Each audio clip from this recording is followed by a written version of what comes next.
When I go to sleep, I don't actually go to sleep. I tell myself that, but it's a lot more complicated. The more I think about it, the more I get agitated. I stare at the ceiling, tug at my sheets, think about all the things I've achieved during the week.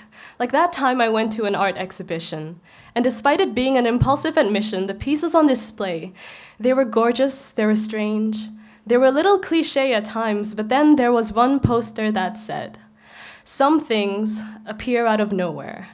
Well, can you explain this mess that I've made? The mess in my hands that I can't wash clean, the dirt on my shoes that tells me where I've been, the things I've seen, the people I've dreamed of living a life together with, but things aren't that easy. My dreams, they always take a dark turn. I'll find myself flying and I'd start growing wings, but those wings, they catch fire and I start falling, I feel myself burn. The ashes in my hands, they're sprinkled in gold. Because heaven's not so hard to reach when you've already told God you're paying a visit to his castle in the sky. But he turns you away and you have to wonder why. He says, "It's not your time. Live your life. Live it right. Live it the way my son did when he was on earth, but I'm just the daughter of someone else who makes mistakes. Yeah, I've been born to make mistakes ever since the day of my birth.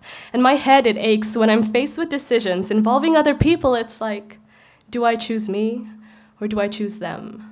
And even if I choose them, what's not to say that they won't unchoose me, unlove me, unaccept me, undo me?"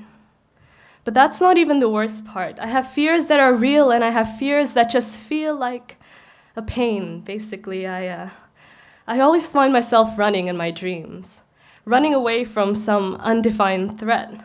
I don't know if you get this too, but I get faster in my dreams. I can run so fast, I can feel myself taking off from the ground.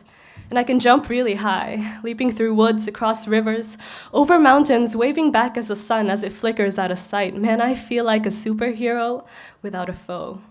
And instead of facing my fears, I'd always end up in tears about something I've never even seen in the flesh. These figures, these threats, they never catch up to me when I'm asleep, but I'm scared that someday they will, and I'll be wide awake.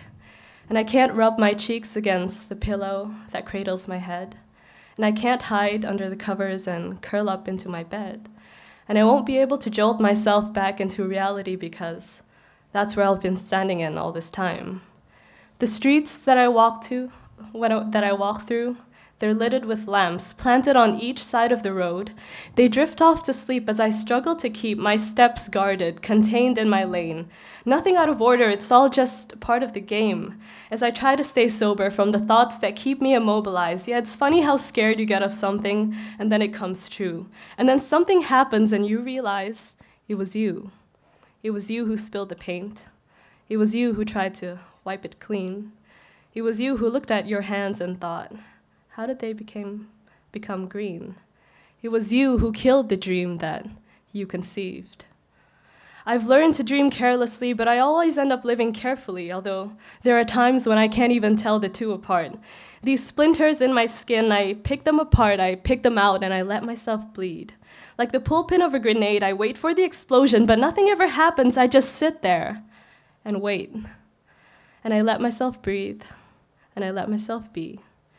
Because every breath could be my last. All my problems, they're in the past, because when I go to sleep, I'm finally free.